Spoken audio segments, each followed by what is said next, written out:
I want to start today with a question my 9-year-old son asked me, Elliot. And one afternoon, completely out of nowhere, the way kids do, he looked up to me and said, Mum, what does a nutritionist actually do? And I laughed because it's such a good question. And honestly, the answer most people expect is I tell people what to eat. I certainly tell him what to eat and his sister, and let's be honest, probably my husband more than he would like. But that's not all I do, and it's not exactly what I do. And it's not what today is about either. Because if all it took was telling you what to eat, you wouldn't be here. You already know what to eat. Most of you have been eating right for years. You've been cutting the sugar, done the calorie counting, tracking your carbs, gone gluten-free, tried intermittent fasting. You've probably even eaten cleaner than most people you know. In fact, it's very rare that I see a client who's sitting on the couch eating McDonald's, wondering why their weight's not moving or only going up. So I see women who are trying hard and it still isn't working.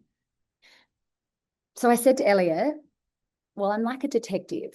I look for clues in people's bodies that explain why they feel the way they feel and why they can't shift weight even when they're doing everything right.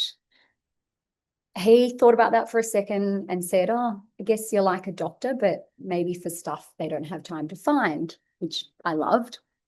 Honestly, not a bad way to put it. I mean, yes, Elliot, I guess kind of like that. But that's what today is. I'm going to show you how to be a detective in your own body. I'm going to show you what clues to look for, why they've been missed, what it actually takes to unlock a body that's been holding on. If you're sitting here thinking, I'm eating well, I'm exercising, my body just won't respond, then you're exactly who this is for.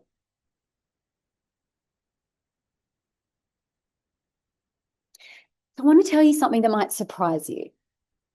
I've maintained roughly the same weight for 20 years, not identically day to day. I've had 2 pregnancies. I've traveled a lot. I've eaten my way through Europe. I remember even thinking that a laundromat had shrunk a skirt that I'd worn a lot during a top deck tour because, you know what, a lot of beer and a lot of bread didn't help the situation. Life has its fluctuations, right? But I consistently return to the same baseline. And it's not because of genetics or willpower. It's because I understand my drivers. My primary driver is estrogen dominance. And in my case, it's strongly influenced by stress. Yes, I get stressed like the rest of you. And here's what that looks like physiologically. When my stress load increases, my body prioritizes cortisol production. So that suppresses progesterone. And when progesterone drops relative to estrogen, I shift into a state of estrogen dominance. So when that happens, my body's composition changes predictably. I hold more weight in my bum, hips, and thighs. I retain more fluid. My clothes still feel tighter. It's consistent, it's measurable, and it's reversible. The difference is I don't respond emotionally. I respond clinically. I don't restrict foods, I don't overexercise, and I don't default to extremes. I assess. I look at what's driving the stress, workload, environment, cognitive load. I look at where I am in my cycle because they can obviously amplify both stress sensitivity and hormonal shifts. And I review what I'm eating. Am I under eating? Which I often do during stress. It compounds the problem by slowing my metabolic output and further disrupting hormone balance. And I look at my alcohol intake, not from a place of restriction, but just awareness. Yes, I do drink alcohol. I love a glass of champagne or a good red wine. I'm normal. And I want the way I work with people to not be so restrictive, especially long term. It's got to be workable, right? Then I intervene precisely. So targeted nutrition, specific nutrients, small strategic adjustments, but within a few weeks, my body tends to return back to baseline. And that's the model.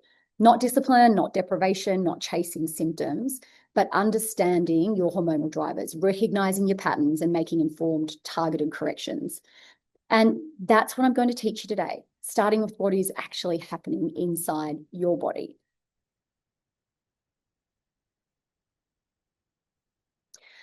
First of all, I need to take you back a little bit further because understanding why I do this work and why I do it in this way starts much earlier. So I got my period age 13, very normal age back in the 90s.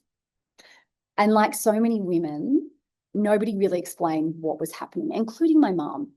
Had heavy bleeding. I had severe pain, excruciating pain from day one. Vomiting, I was missing school, I was overdosing on analgesics, just trying to get everything under control. And it was all just framed as being part of female. No one really questioned it. At 19, I was put on the pill. So painful periods, a brief discussion with my GP, a prescription was written, pretty standard approach. And I stayed on it for almost a decade. Then in my late 20s, I came off it and my body unraveled. My cycle disappeared for around 6 months. My skin broke out. My mood became very unstable. I was highly anxious, highly stressed, and barely eating at the time. I lost weight. My body was so dysregulated. It wasn't absorbing nutrients. I had reoccurring thrush infections every month. I was being investigated for polycystic ovarian syndrome, and eventually, instead of PCOS, I was actually diagnosed with endometriosis. And I remember sitting with that diagnosis and feeling both shocked and devastated. Shocked because endometriosis hadn't even been part of the conversation. It was new. It wasn't being talked about. And obviously devastated because very quickly the conversation turned to fertility. Was I going to have issues having babies? So I was in my early 30s and we wanted children. And I was being told that conception might not come easily. So I did what I now help my clients do. I investigated. I had just finished my nutrition studies, so I turned that lens onto my own body. I asked better questions. I went deeper into what was actually driving my symptoms. I explored Chinese medicine, acupuncture, gut repair, nutrition, hormone balance, detoxification pathways, nutrient optimization, like literally overhauled the way I supported my body. And within 12 months, I was symptom-free. I was endometriosis symptom-free. Then in 2015, I had a laparoscopy to clear my fallopian tubes. On the night of my wedding, I fell pregnant. Elliot was born, and 2 years later, Cleo was born. And for almost a decade since, I've remained free of endometriosis symptoms. That wasn't luck. That was understanding the drivers and addressing them properly. Then I turned 40. The anxiety started to return, my cycle began to shift, and I noticed something was definitely off. So I tested. I found H. pylori, Helicobacter pylori, which is something many women are never even tested for unless they specifically ask. And again, I recognized a pattern. This was a new phase. I was now in the early stages of perimenopause, and I'm approaching it the same way I would everything else. I pay attention, I investigate, and I respond early. Because here's the reality. No one will ever care about your health at the level you need unless you understand it yourself.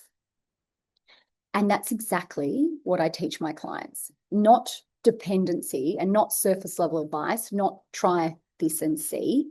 We identify the drivers, we test where needed, we build a precise individualized plan, and we adjust as your body responds.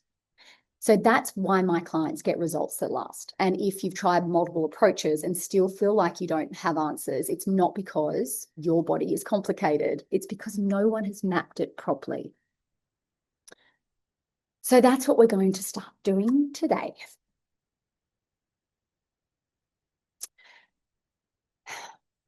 Here's a sentence I hear from almost every woman I work with. My doctor says my results are normal. And here's what I want you to understand. Normal does not mean optimal. Those are two very different standards, and the gap between them is where most women are living.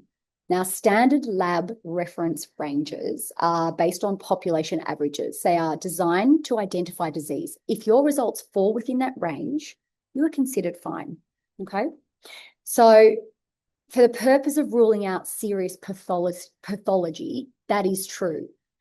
But not sick is not the same as functioning well. Let me give you a concrete example. TSH, your thyroid stimulating hormone, is one of the most commonly tested markers. The standard reference range is approximately 0.4 to 4.5. So if your result comes back at 4.2, you'll be told you're normal. But from a functional perspective, where we are looking at performance, metabolism, symptom expression, most women feel and function best when TSH fits closer to 1 to 1.5. So a much smaller range. At 4.2 and often even above 1.8, the thyroid is under increased demand, and that's where symptoms start to appear. Fatigue, weight gain, or resistance to weight loss, brain fog, constipation, low mood, and yet you're told everything looks fine according to the blood results. So this isn't a failure of your doctor. They are answering the question they're trained to ask. Is there diagnosable thyroid disease? But that's not the question most of you are trying to solve. The real question is my body functioning optimally for how I want to feel, perform, and look? And that's the question I ask. And that's where the work we do becomes very different.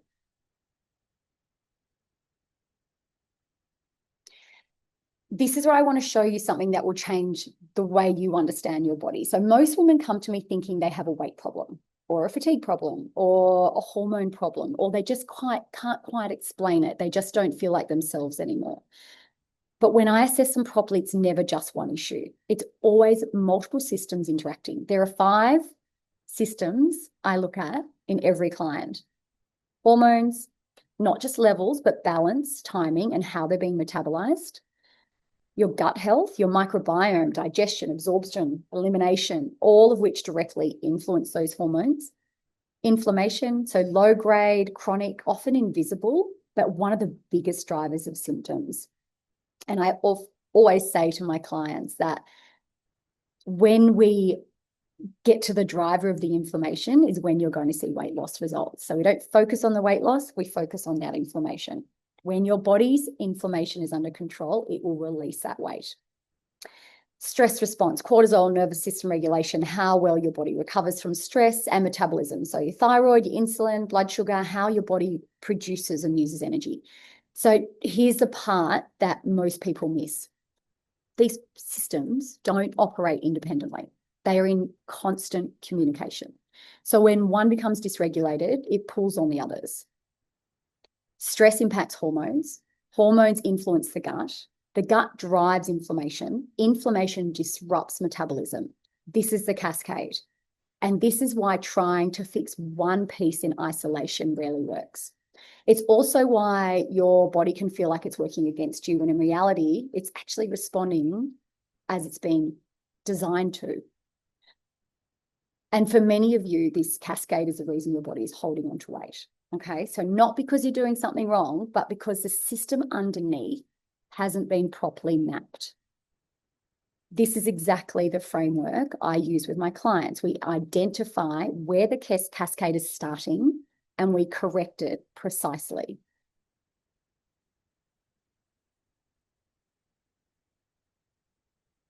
So let me show you what this looks like in real life. For many women, most women, it starts with stress. Chronic stress drives chronically elevated cortisol, that fight or flight response. So it's not a mindset issue or a character flaw. It's simple biology. Elevated cortisol sets off a chain reaction. It signals your body to store fat, particularly through that midsection. It needs to deal with the excess cortisol. It's going to start storing everything you're eating. It disrupts thyroid function. It destabilizes your blood sugar. And one of the most overlooked effects, it actually begins to break down the gut lining.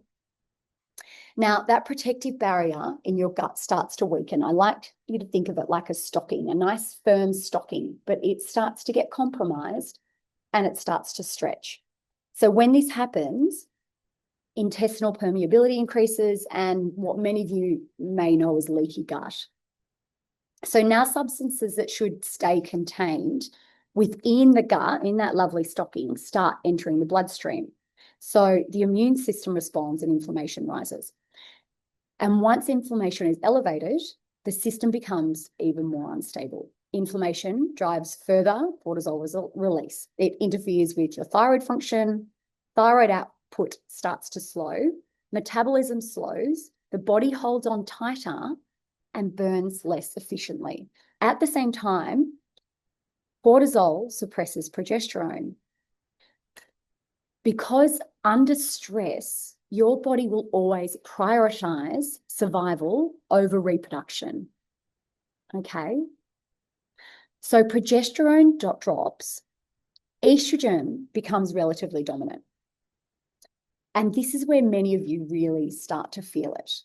Fluid retention, weight gain through the hips, thighs, and lower abdomen, that feeling of your body not responding the way it used to. This is same mechanism that starts to happen in perimenopause and menopause. Progesterone's the first thing starts to decline, estrogen becomes more dominant. And perhaps the most frustrating part is doing all the right things and still not seeing change. Then that excess estrogen feeds back into more inflammation, and that inflammation loops straight back to cortisol. Do you see the cycle? This is why simply cutting calories, eating clean, pushing yourself harder in the gym often doesn't work. You're trying to control the outcome without addressing what is actually driving it. So, and over time, that's going to become exhausting because you start to question yourself. You wonder if you're doing something wrong, if you've lost discipline, if your body is just different now. But you're not the problem. Your body is responding exactly as it's been signaled to.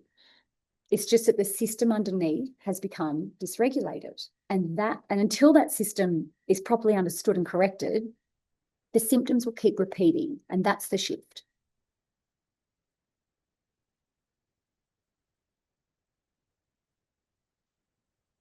I want to pause here and say something that I need you to really hear. Your body is not broken. Your body is not betraying you. Your body is doing exactly what a highly intelligent, survival-driven system is designed to do when it perceives stress, dysregulation, depletion. It protects.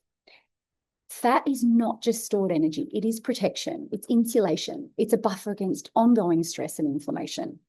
So when your body's under chronic load, whether physiological or psychological, holding on to fat is not a mistake. It's a strategy. When your thyroid function slows, metabolism downregulates to conserve energy. When blood sugar's unstable, your body stores glucose as fat to prevent these crashes. So when inflammation is elevated, the body retains fluid and stores fat as a protective response to ongoing cellular stress. And then there's the gut. Because your microbiome directly influences how many calories you just extract from the same food. So in a dysbiotic gut, so certain bacteria, particularly high levels of, say, Firmicutes, can increase energy extraction from food. So meaning you can be eating the same as someone else and absorbing more calories. So that's going to keep you from losing weight. In fact, it's going to probably increase your weight. At the same time, beneficial bacteria like Akkermansia, which support your metabolic health and gut integrity, are often depleted, especially after things like antibiotics and illness, medications, long-term dietary stress. So then you have opportunistic bacteria, parasites, yeast, which can drive cravings, so particularly for sugar and refined carbohydrates. So now you are not just dealing with intake, you're dealing with signaling. So I want you to consider this for a moment. On a daily basis, how does your gut actually feel? Do you experience bloating, reflux, constipation, diarrhea, combination of both? Do you feel distended by the end of the day? Do you rely on sugar or quick energy to get through? Because these are not random symptoms. These are data. They are pointing to a system that needs attention. Now, let me be very clear here. None of this is your fault, and this is not a willpower issue. And it is not something that is solved by simply eating less, because when the system is dysregulated, eating less often makes it worse. So the solution is not more restriction. The solution is identifying what's driving it and correcting it. And that's the work.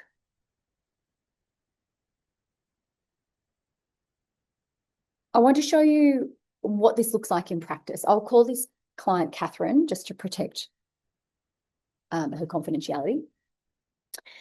Catherine's 51. She was 12 months post-menopause when we started working together. So post-menopause, 12 months means that she hadn't had a period. She'd gone through the hot flushes. She'd had the night sweats. She'd had all the symptoms. She hadn't bled for a solid year. And she has 8 children. She came to me with a familiar picture. She had weight she couldn't shift. She'd actually been on GLP-1s for 12 months, and they hadn't seen any shift in her weight either. She had fatigue, she had fluid retention, she had bloating, poor sleep, mood changes. She was on multiple medications. Now, I want to pause here briefly. I'm not here to tell you whether these medications are right or wrong, but what I do see consistently is that many women who are not getting the results they expect from them, or many of the women I see are not getting the results they expect from them.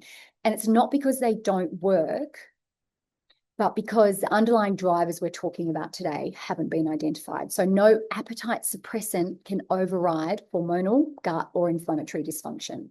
You can use them alongside this work, but the real shift happens when the drivers are addressed. One of my other clients, beautiful clients, also had hardly seen any results while being on the GLP-1 medications after a year. We started working together and she dropped, I think she got up to 24 kilos, if not 28 kilos, in the time that we worked together over the course of, 6 months. So that was because we were correcting the drivers going on that was causing the weight stagnation in the first place. Back to Catherine. So we initially started by reducing her histamine load through diet and environment. This is something I see really, really frequently, particularly in women in perimenopause and menopause.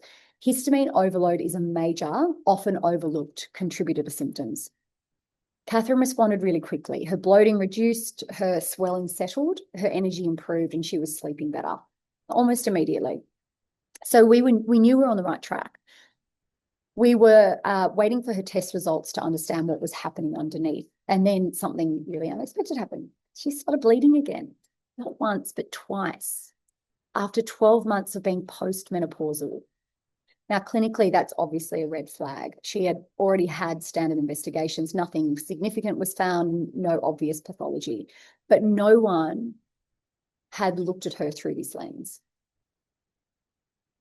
When her results came back, the picture became very clear. She had significant gut dysbiosis, including bacteria that promote histamine releases. So adding to her load, not just the food she was eating, not just the external environment, but her gut had bacteria in there that was releasing histamine, adding to the load.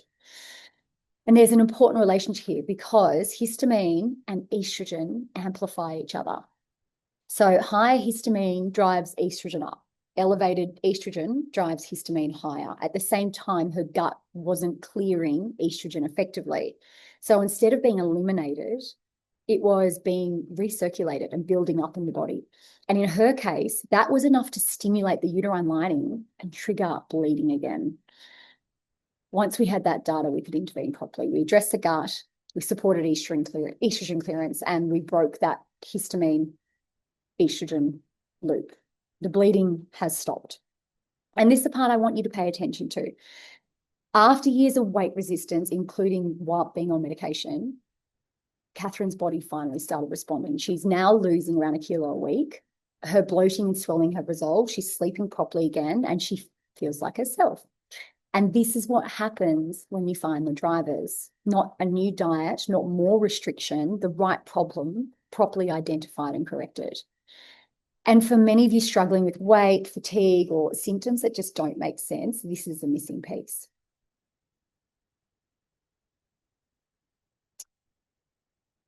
So what does it actually look like to investigate this properly? These are the key areas I assess to understand what's really going on underneath your symptoms. First, your thyroid, not just TSH. We look at the full picture, free T3, free T4, reverse T3, and antibodies. TSH alone tells you very little about how your thyroid is actually functioning. But unfortunately, if you get this tested under your GP and with Medicare, if you sit in that normal range, then your the Medicare will not do further testing for your free T3, free T4. So it is actually restricted by what Medicare decides based on your results for the most part. So this is why we need to go push a bit further, and often why I use private testing in the first place. Next, blood sugar and insulin. Most people are only testing glucose. So your glucose can look completely normal while your insulin's been elevated for years. And elevated fasting insulin is one of the earliest signs of metabolic dysfunction. And it's actually very commonly missed. So then we have our sex hormones: estrogen, progesterone, testosterone, FSH, LH, prolactin, DHEAs, ideally timed properly in your cycle, or using more advanced testing that shows not just how much hormones you have, but how your body's processing it as well, because that's where a lot of this dysfunction actually sits. And I'll give you a quick example of why this matters. I had a client who'd been told she was going to early menopause in her early 40s. Her cycle literally just stopped.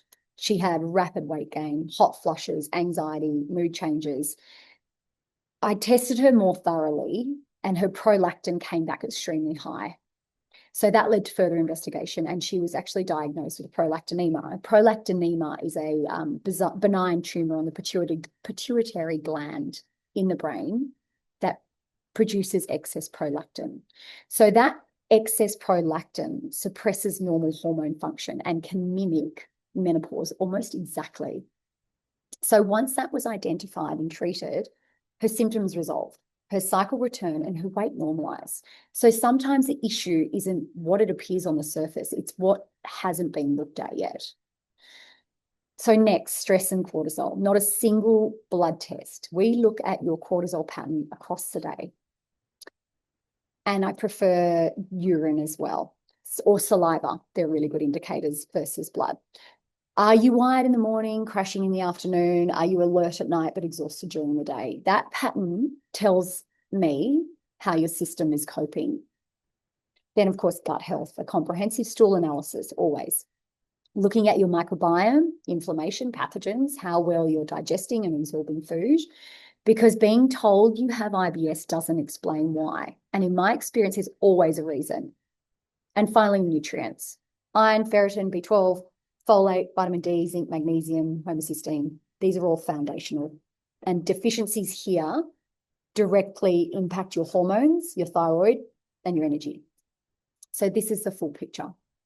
This is how you stop guessing. And this is why many women stay stuck, because they've never had this level of investigation in the first place.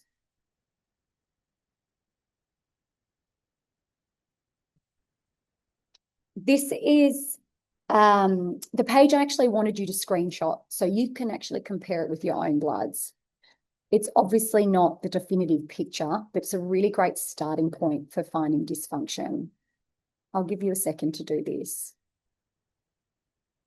As you can see, the optimal functional ranges are significantly different to what the standard normal is. Even just your ferritin alone, you know, looking for less than 12 versus looking for above 50. TSH, I've been through, free T3, free T4, even being slightly out on them can make a significant difference to how you feel. Insulin's a huge one. The range I look at is from 2 to 5. Anything higher than 5, especially, you know, I mean, 25 is not even an option. Going up to even 9 or 10 is considered far too high in my world. Vitamin D, we've often heard that we need functional results, and getting higher is really important. B12 is a really big one. Homocysteine is a huge one, especially because high homocysteine levels can be indicative that something's not methylating properly, your B vitamins, for example. And then your estradiol obviously does vary and is cycle phase specific. So even if your doctor does bloods, it's always really important to check what day of your cycle you're on. It's definitely not a definitive way to look at your hormones. Your urine test is going to give you much better results and a much clearer picture of what's going on. So really, really important. All right, take a screenshot, have a look at your own bloods. It might just start to enlighten you a little bit of what might be going on in your own body. So everything I do with my clients moves through 3 phases. Phase 1 is reveal, and this is diagnostic phase. We run the right tests for your specific symptom picture, not generic panels, but targeted investigation based on what you're experiencing. And then I interpret those results differently, not just in range or out of range, but what's optimal, what's trending, what patterns are emerging across your system. Okay, so you don't even just take one reading, you need to look at the whole lot and see what's happening. This is where most things are missed if you don't have experience looking and bringing these patterns together. Phase 2 is rebalance. This is where we address the drivers we've identified. So targeted nutrition, specific supplementation, hormone support, gut repair, nervous system regulation, never a generic plan, a protocol built around your results and how your body's responding. And importantly, this phase is dynamic. We adjust as your body shifts. And then phase 3, which is rebuild. And this is the long game. Once the underlying dysfunction is addressed, we start rebuilding properly. Gut integrity, hormone stability, metabolic function, resilience. This is where results become sustainable, not just losing weight, but building a body that no longer works against you so you can maintain these results. And once you understand this framework, you can start to see why so many approaches fall short.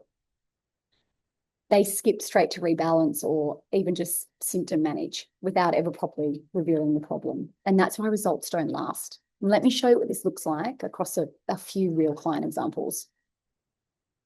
So Jen came to me completely exhausted, not just tired, but like bone tired. The kind of tired where you're sleeping through the night, you're still waking up feeling crap.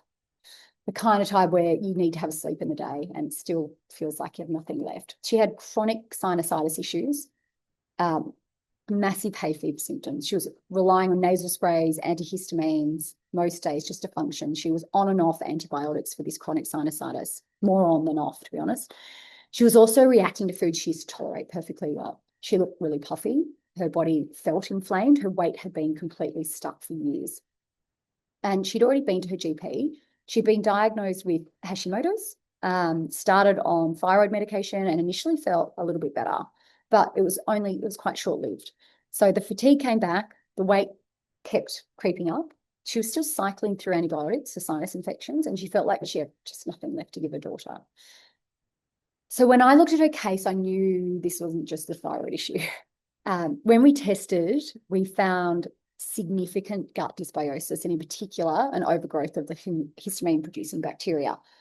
And that was the missing piece, because what was happening in Jen's body was not random. It was a cascade. Her gut imbalance was driving excess histamine. That histamine was driving inflammation. That inflammation was interfering with her thyroid function. And at the same time, it was depleting her iron stores. Her ferritin was really low. And that matters because ferritins are not just about whether you're technically anemic. It's also critical for healthy thyroid function, healthy estrogen hormones, and energy production.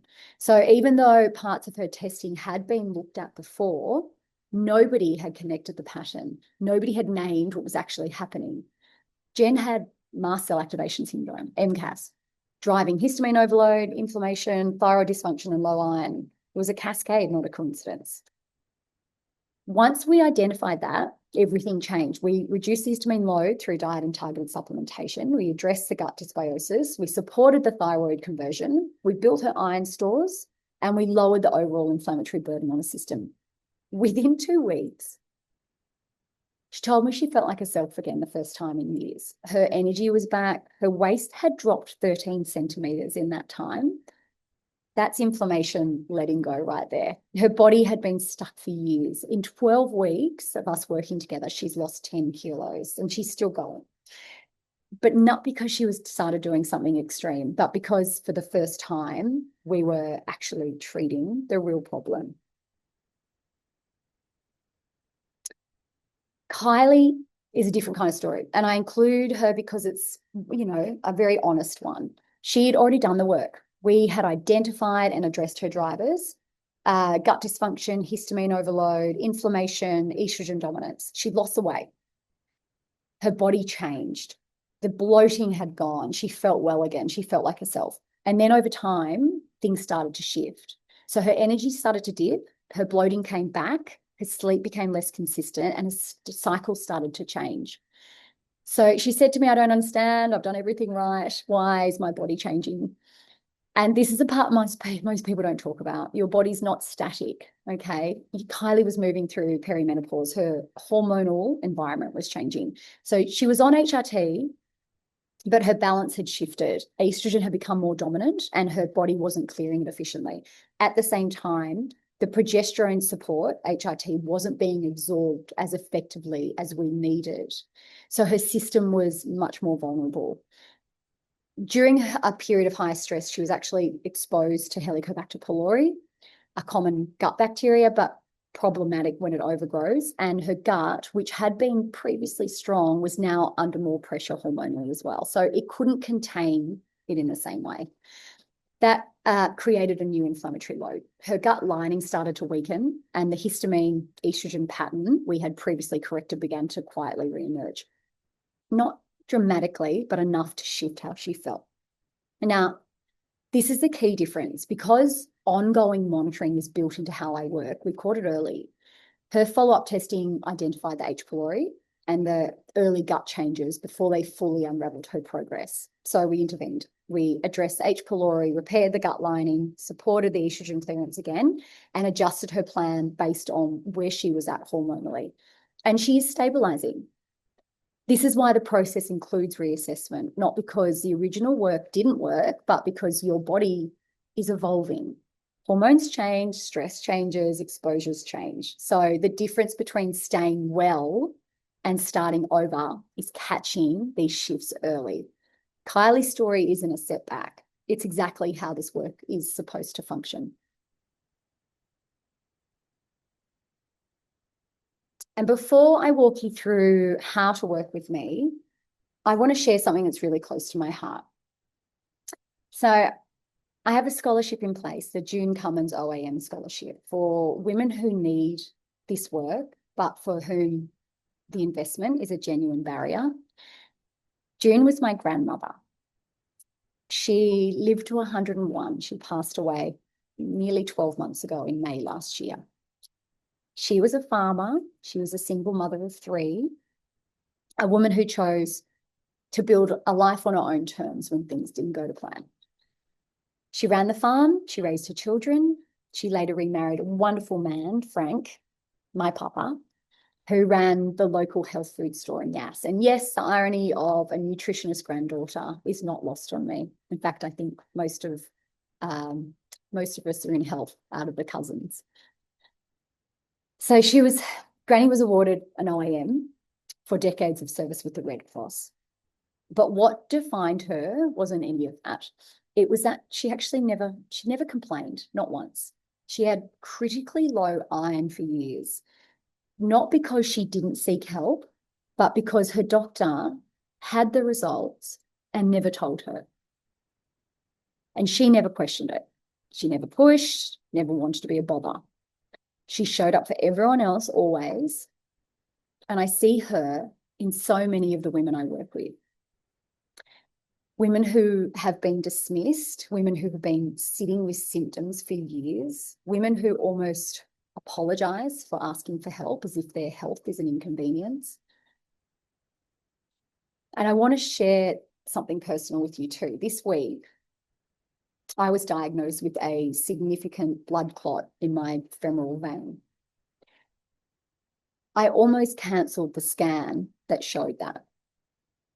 I had back-to-back varicose vein surgery this month, and the pain had eased, and a slight pain had come back. So I reached out to my surgeon who booked me in for a scan the next day. The pain then eased, and I didn't want to waste anyone's time. I didn't want to be a bother. Same old story. I did go, and the clot wasn't actually even where the pain was. If I hadn't gone, it would have gone undetected. Women dismiss themselves every single day. They downplay their symptoms, they delay testing, they convince themselves it's not that bad. And the question is, what are we missing as a result? That's why this scholarship exists, for the women who have been told they're fine, for the women in areas with limited access to this level of care, for the women who are ready to do the work, but right now the investment's a barrier. So if that's you or someone you know, you'll be able to apply or nominate someone via my website this week. I'll be sending that out. My grandmother would have hated being the center of attention, but she would have loved knowing her name is helping women finally be heard. So if what you've heard today has you thinking, this is what I've been missing, here's how you can start working with me. There are 3 entry points depending on where you are and what level of support you need. So option 1 is the Renew You assessment. So this is the starting point if you want clarity. We go through your full health history and symptom picture, and I run a targeted blood panel. I interpret those results functionally, looking at optimal ranges, patterns, and what's likely driving your symptoms. From that, I map out your key drivers and what needs to be addressed. But this is important. The assessment is not where we do the full work. It gives us direction. It shows us what's going on, but the deeper investigation, including more advanced testing like your gut, your hormones, your cortisol, and the actual correction of those drivers happens inside the protocol. Option 2 is a guided hormone rebalance and weight loss program. So this is for women who want to start making changes now, but prefer a self-guided approach. You'll complete a detailed symptom assessment, which I personally review. You receive a report explaining what's likely driving your symptoms, along with guidance on supplements, testing, and next steps, plus 6 weeks of structured nutrition support designed to reduce inflammation and support your hormone balance. It's practical, structured, and self-paced. I've been running it for years, and I've had the most wonderful results for girls looking for somewhere to start. And then option 3 is the Renew You protocol, my signature program. And this is where the real work happens. This is where we move through reveal, rebalance, and rebuild together. We run comprehensive diagnostics. We interpret everything in detail, and we build and adjust a protocol based on how your body responds over time. So this is where the results you've seen today come from, because transformation doesn't come from knowing what's wrong. It comes from addressing it properly. If you want clarity, start with the assessment. If you want to begin making changes independently, the DIY guided program is there. But if you're really ready to actually resolve what's going on and have someone guide you through that process properly, the Renew You protocol is where that happens. Thank you for being here today. I know some of what I've shared might feel like a lot. For some of you, it may feel like your body is more complex than you thought, but I want to leave you with this. Complex doesn't mean unfixable. It just means it needed someone to actually look, because your body has been communicating with you. The weight that won't shift, the fatigue, the brain fog, the frustration, they're not random, and they're not a reflection of failure. They are signals, and signals can be understood. Drivers can be identified, systems can be rebalanced, and your body can respond very differently when they are. And that is the work, and it's available to you. If you're ready to start, the options are there for you to take the next step in a way that feels right. And if now isn't the time, that's okay too. But at least now you understand what your body has been trying to tell you. Thank you again for being here. I hope to speak with some of you really soon.